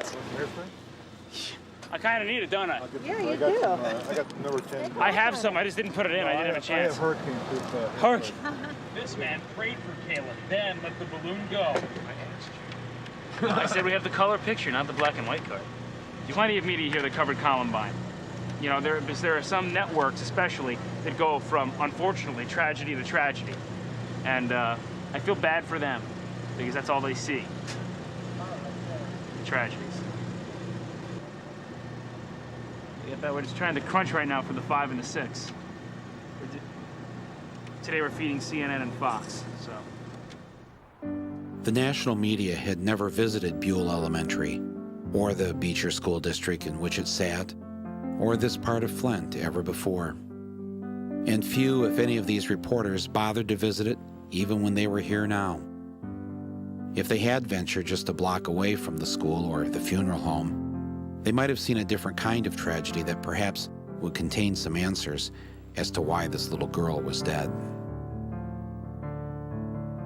For over 20 years, this impoverished area in the hometown of the world's largest corporation had been ignored as completely as it had been destroyed. With 87% of the students living below the official poverty line, Buell and Beecher and Flint did not fit into the accepted and widely circulated storyline put forth by the nation's media. That being the one about America and its invincible economy.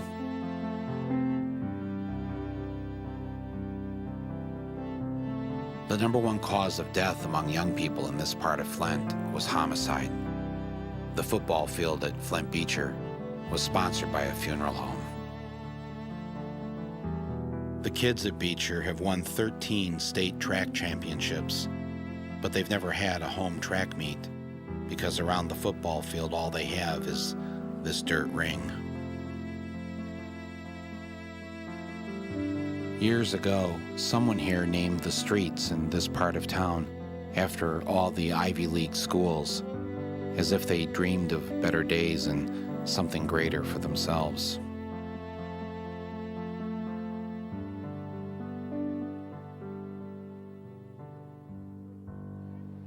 The children are doing well. Faculty and staff are doing well. But we don't forget. We don't forget. Just don't want this to happen to anybody else. You know, it's... I know. I don't want it to happen to anybody else either. I thought I would, It's okay. It's okay. It's okay. It's okay.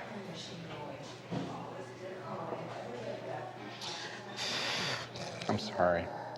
That's all right. From my cold, dead hands. Just as he did after the Columbine shooting, Charlton Heston showed up in Flint to have a big pro-gun rally. Freedom has never seen greater peril, nor needed you more urgently to come to her defense than now. Before he came to Flint, Heston was interviewed by the Georgetown Hoya about Kayla's death, and even his own NRA website talked about it. We wanted to let the NRA know that we haven't forgotten about Kayla Rowland. How could they come here? To me, it's like they're rubbing their nose in it. I was shocked and appalled that they would come here. Heston was asked by a local reporter why he came to Flint after the tragedy at Buell, and what did the NRA have to say about 6-year-olds using guns. We spend $1 million every year, and we teach it to 5 and 6-year-olds. We say, if you see a gun, don't touch it, leave the room, call an adult. And then Moses himself showed up. Right here in the city of Flint? Right here in Flint. Were there people that wanted you to try this child or to even try him as an adult? Oh, yeah. There were people from all over America that wrote and called and sent mail, and it was amazing to me.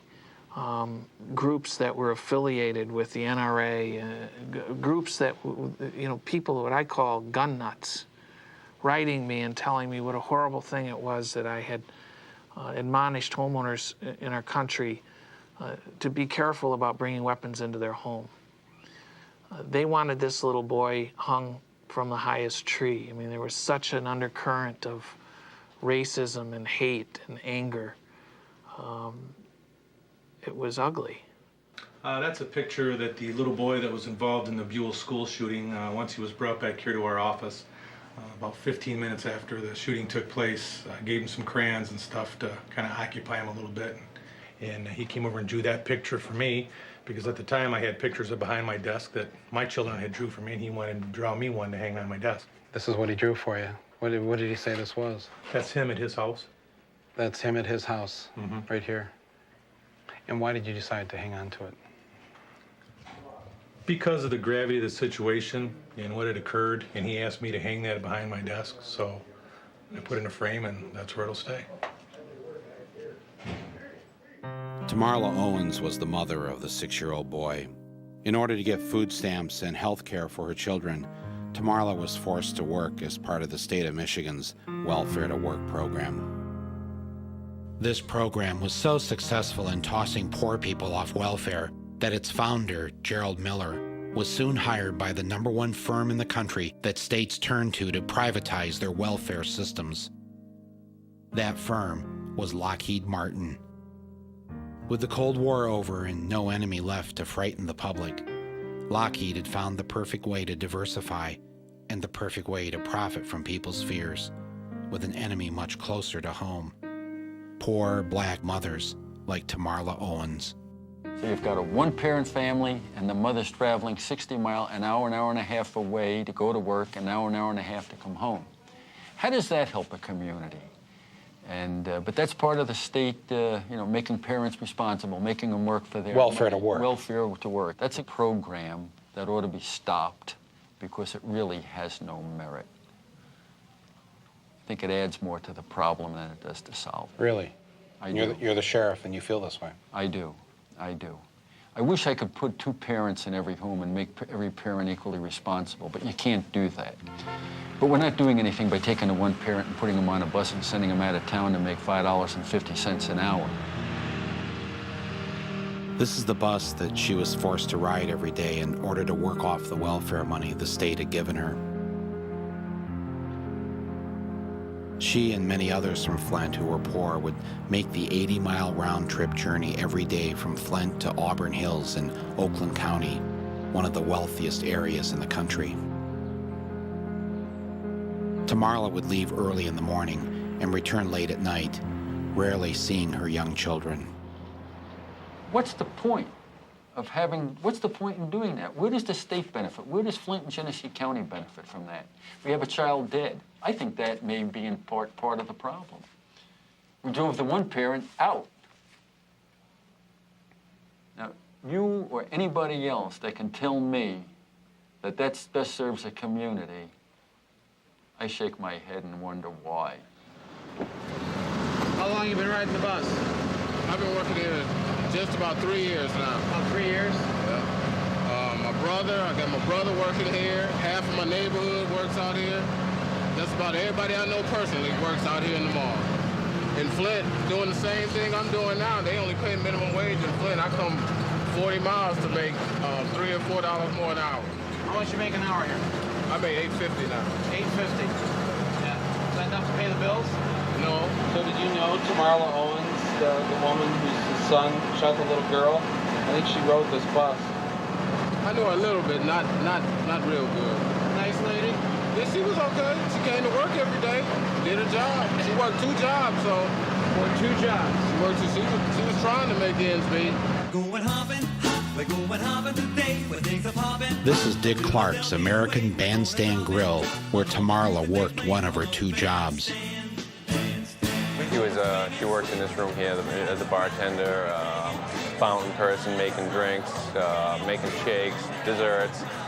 Was she a good employee? Yeah, she was. But she also worked at the fudgery in the mall here. Right, the state had sliced her. Dick Clark is an American icon, the man who brought rock and roll into our homes every week on American Bandstand. Every part of your life, you can link up to a part of music usually. So as Dick says, it's the soundtrack of our lives. Music's the soundtrack of our lives. His restaurant and the fudgery here in Auburn Hills applied for special tax breaks because they were using welfare people as employees. Even though Tamarla worked up to 70 hours a week at these two jobs in the mall, she did not earn enough to pay her rent, and 1 week before the shooting, was told by her landlord that he was evicting her. With nowhere to go and not wanting to take her two children out of school, Tamarla asked her brother if they could stay with him for a few weeks. It was there that Tamarla's son found a small .32 caliber gun and took it to school. Tamarla did not see him take the gun to school because she was on a state bus to go serve drinks and make fudge for rich people.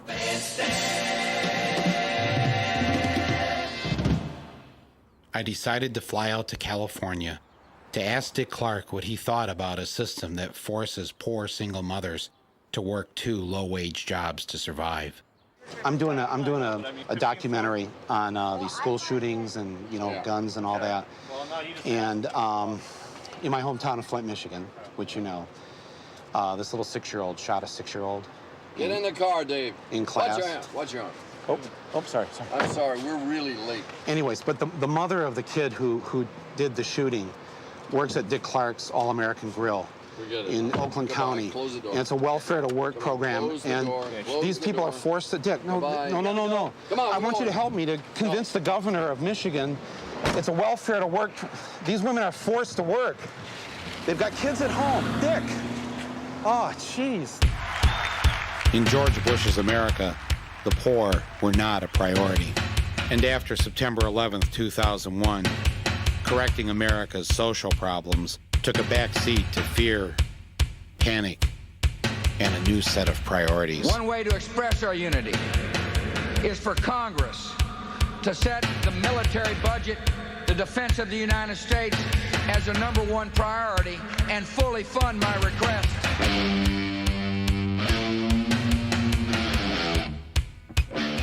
We've been selling a lot of chemical suits with the gloves and the hoods, and we've been selling a lot of gas masks. I'm trying to get one for myself and my puppy. Dennis Marks and his wife have been stocking up supplies. Weapons, ammunition. Walmart says after September 11th, gun sales surged 70%, ammunition up 140%. In Dallas, they're already taking pot shots at Osama bin Laden. In the months following the 9/11 attacks, we Americans were gripped in a state of fear. None of us knew if we, too, would die at the hands of the evildoers, or who might be sitting next to some crazy guy trying to light his shoes on fire.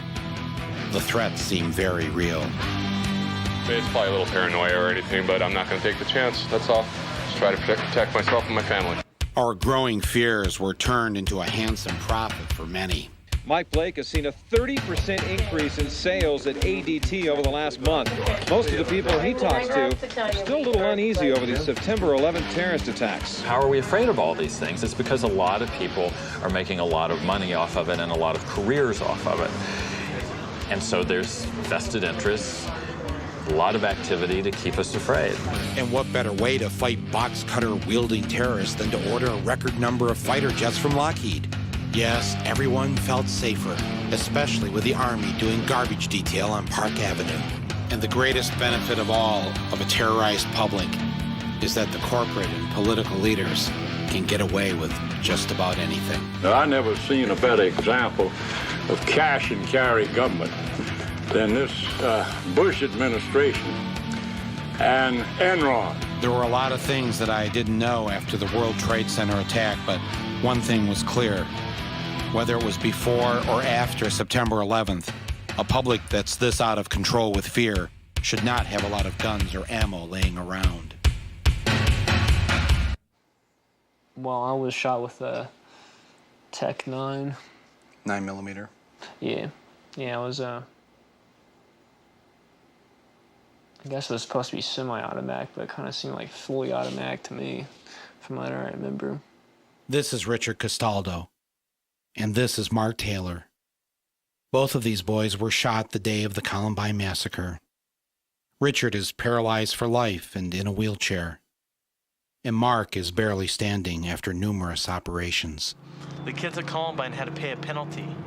We paid a penalty that day for this nation. The way we look at it, Mark and Richard were disabled and suffering from the 17-cent Kmart bullets still embedded in their bodies.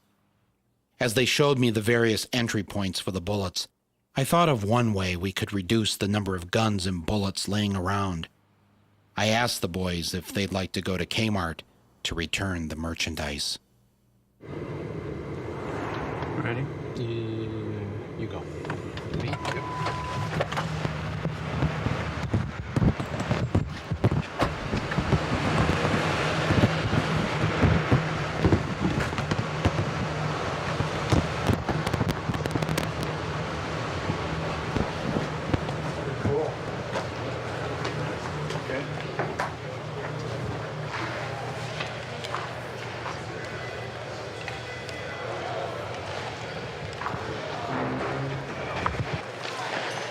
You want me to get that comes out.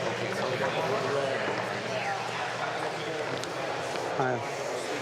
Can you turn the camera off, please? We're here. Oh no, we're here to see Mr. Conway, Okay, the turn chairman. the camera off while you're in the building until I get clearance for you to turn it back. Oh, okay. All right. Okay, turn it off. Yeah. Hi, Michael. Hi. How are you? I'm Mary Lorenz. I'm Director of Media Relations for Kmart. Oh, good. All right. Good. How can I help you today? Well, I'm here today. This is Richard Castaldo. Richard, nice to meet you. And this is Mark Taylor. Mark? And they're students from Columbine High School. They were shot at Columbine in the massacre with bullets from Kmart. You came a long way.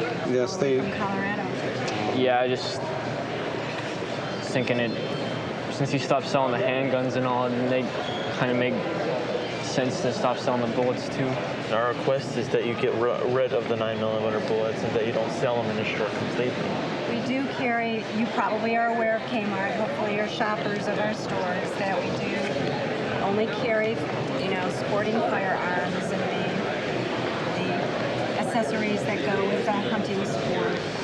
And we'll certainly take your message to our chairman and CEO, Chuck Conaway. He's not here today. He's not here today? He's not here actually this whole week. He's not at all during the week. Do you have a limit on the number of bullets, ammunition that people can purchase? I can't answer these questions for you. I'm not the merchandiser who places those products in our stores. Can we speak to that person? But I can get answers to those questions for you if you would like to leave your card, and I can get those answers. No, we don't want to leave a card. Let me just be blunt. The reason why we can't take a card and come back is because Mark here, he's got a Kmart bullet just an inch away, right? Yeah. From your aorta. In between my aorta and spine. In between your aorta and spine. Well, I'm glad to see, though, that you're still able to stand. And I told them that somebody here would listen. Somebody here would take the request seriously.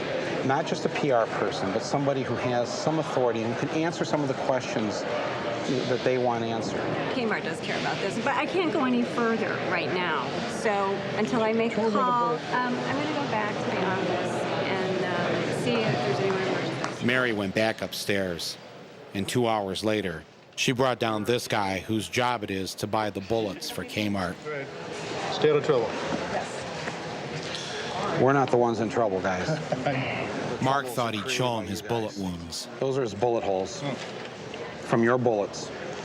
That's where the Kmart bullets went in. Well, take care. Is anybody else going to come down? Is anybody else going to come down? Is that it? Let me check. Okay, thank you.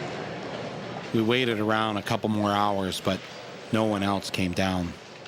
As we left the building, Mark came up with an idea. He suggested that we go to the nearest Kmart and buy out all their bullets. Just take as many of those as you can. Yeah, you can come around here and look at it, yeah. What else do we have over here? You got 357, sure, I'll take them all. Take everything you got. So you're 17, you're what? 16.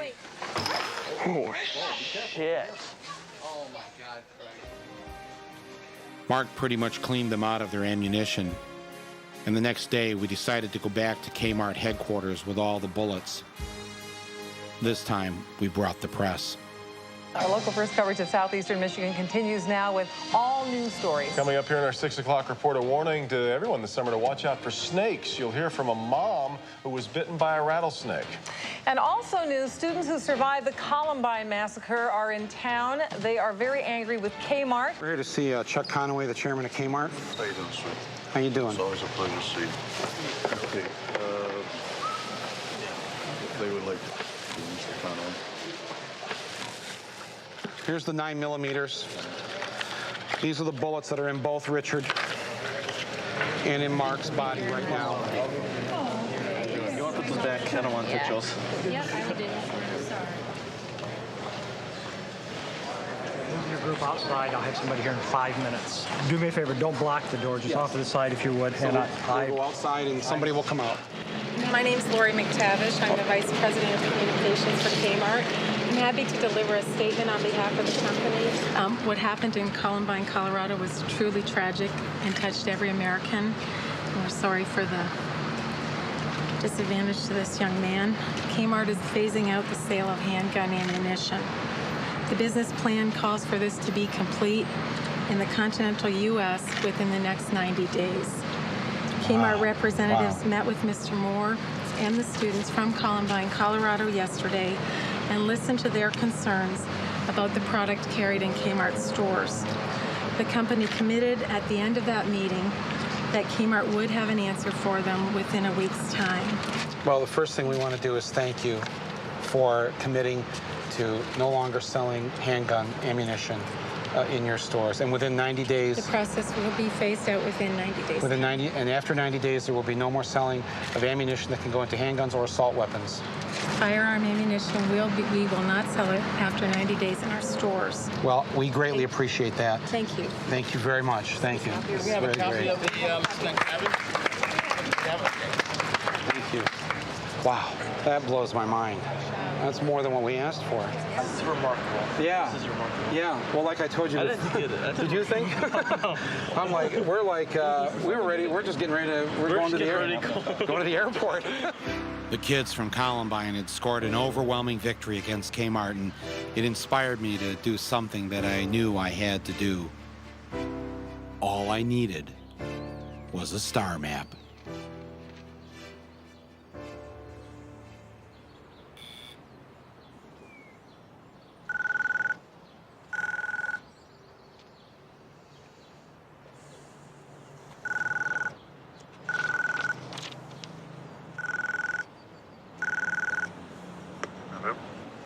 Mr. Heston? Yeah. This is Michael Moore. Yes. The filmmaker? Yes, of course. Yes, how you doing? Fine, thank you. Listen, I was wondering if maybe I could talk to you. We're making a documentary about, the whole gun issue, and I'm a member of the NRA. I thought maybe we could talk a little bit about this. Tell you what, let me look at my calendar. I may be able to give you some time tomorrow. I have some people here now. Okay, would that, how can I, pardon me? Hold the phone. Okay, thank you. Okay. I can give you a little time tomorrow morning. I think that's Thursday. Yes. And let's say 8:30. 8:30 in the morning? Yeah. Okay. Okay, and just come here? Here. Yes. Yeah. Okay, good. Hello? Hi, it's Michael Moore here to see Charlton Heston. Okay.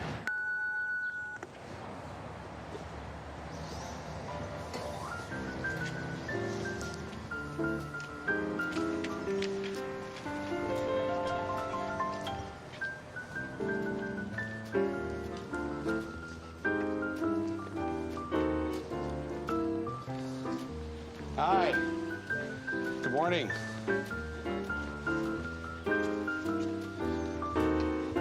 How are you? Thank you very much for agreeing to see me.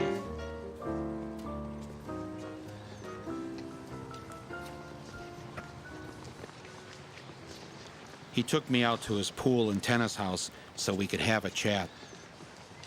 I told him that I was a lifetime member of the NRA and showed him my membership card. Good for you. Well done. I assume you have guns in the house here? Indeed, I do. Uh-huh. And bad guys take notice. So you have them for protection? Yeah, sure. Mm-hmm. Have you ever been a victim of crime? No. No. Never been assaulted or no violence toward you, but you have guns in the house. Loaded. Loaded. They're loaded. No. Well, but let me ask you this. Really need a weapon for self-defense. You need it loaded. Okay, but why do you need it for self-defense? Because I don't. Yeah, you've never been a victim of crime. You haven't been assaulted here. You haven't been. That's true. You know, why would you? So why not? Why don't you unload the gun? Because the Second Amendment gives me the right to have it loaded. Oh, I agree. I totally agree with that. Yeah. But I'm just saying, you know, I mean, the Second Amendment gives me. Let's say it's a comfort factor. You know. It gives you comfort to know that there's a loaded gun. Yeah. But comfort meaning that it allows you to relax and feel safe. Not worry about it. Not worry. Not be afraid. And I'm not really, but I'm exercising one of the rights passed on down to me from those wise old dead white guys that invented this country. If it was good enough for them, it's good enough for me. But you could still exercise the right just by having the gun unloaded and locked away somewhere. I choose to have it. What sort of strikes me as interesting is that in other countries where they don't have the murder rate, the gun murder rate that we have, that you know, many people say, well, that's because they don't have guns around. It's hard to get a gun in Britain or Germany or whatever. But we went to Canada, and there's 7 million guns in 10 million homes. There won't be very long. But you know, but hear me out though. Okay, Canada is a nation of hunters, millions of guns, and yet they had just a few murders last year. That's it, of a country of 30 million people. Now, here's my question. Why is it that they've got all these guns laying around, yet they don't kill each other at the level that we kill each other? I think American history has a lot of blood on its hands. Oh, and German history doesn't? No. And British history? I don't think as much. Oh, Germans don't have as much blood on their hands? They do, yes. The Brits, they ruled the world for 300 years at the barrel of a gun. They're all violent people. They have bad guys. They have crime. They have lots of guns in the past. Well, it's an interesting point which can be explored, and you're good to explore it at great length. But I think that's about all I have to say on it. You don't have any opinion, though, as to why that is that we are the unique country, the only country that does this, that kills each other on this level with guns? Well, we have probably a more mixed ethnicity than other countries, some other countries. You think it's an ethnic thing? No, I don't. I wouldn't go so far as to say that. We have enough we had enough problems with civil rights in the beginning. I have no answer. But what do you mean you think it's a mixed ethnicity? I don't understand. You said, how is it that so many Americans kill each other? I don't know that that's true, but even... Well, no, you know that. We know we have the highest murder rate with guns. It's way higher than any other country. The only answer I can give you is the one I already gave you. Which is? Which is that we have a history of violence, perhaps more than most countries. Not more than Russia, not more than Japan or China. Not more than Germany. Not more than Germany, but certainly more than Canada. I come from Flint, Michigan, and last year a little 6-year-old boy took a gun into a classroom and shot and killed a 6-year-old girl. And it was really a tragic thing. And this was kids, though. This was 6-year-old. Yeah, did you hear about this? Yeah. 6-year-old shooting a 6-year-old? Yeah. Well, here's my question, though, is that after that happened, you came to Flint and held a big rally. Mm-hmm. And, you know, So did the vice president. Yeah, but did you feel it was being at all insensitive to the fact that this community had just gone through the Actually, I wasn't aware of that at the time we came. We came and did an early morning rally and went on to wherever we were going. You didn't know at the time when you were there that this killing had happened? Had you known, would you have not Would I have canceled the... Yeah. I don't... It wasn't like it was already planned. I mean, the choice to come there was made after this horrible killing took place. Mm-hmm. You know, had you known that, would you have come? I don't know. I have no idea. Maybe not. Yeah. Maybe not. Okay. Do you think you'd like to just maybe apologize to the people in Flint for coming and doing that at that time, or? You want me to apologize? Me to apologize to the people in Flint? Yeah. Or the people in Columbine for coming after their horrible tragedy? I mean, why do you go to the places after they have these horrible tragedies? And I'm a member of your group here. Yeah. Well, I'm afraid we don't agree on that. You think it's okay to just come and show up at these events? No. You don't think it's okay?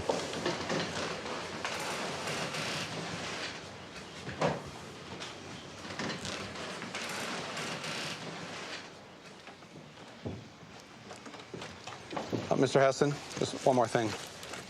This is who she is, or was. This is her. Mr. Heston, please don't leave. Mr. Heston, please, take a look at her. This is the girl.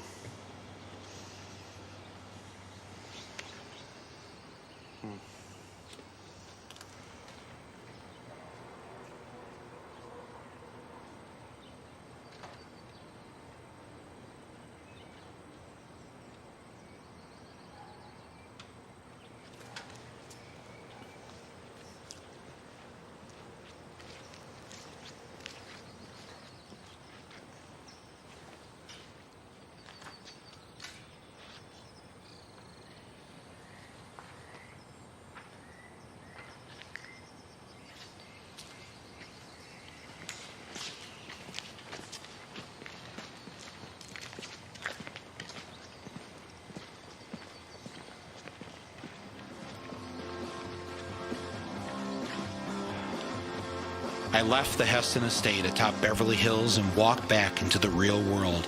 An America living and breathing in fear. In your mind, you imagine somebody who might break into your house to harm you or your family. What does that person look like? You. Me? Her. Her? Him. Really? Camera guy. Anybody. There could be a gun in the camera. I don't know. Where gun sales were now at an all-time high. Can shoot as fast as with a semi-automatic. And where, in the end, it all comes back to bowling for Columbine. 3 bowling alley employees shot to death Sunday night at the AMF Broadway lanes. There's nothing I really know. I mean, I really don't know anything. Just that 3 people died in Littleton in a bowling alley. I'm sorry. Yeah, that's it. Yes, it was a glorious time to be an American.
More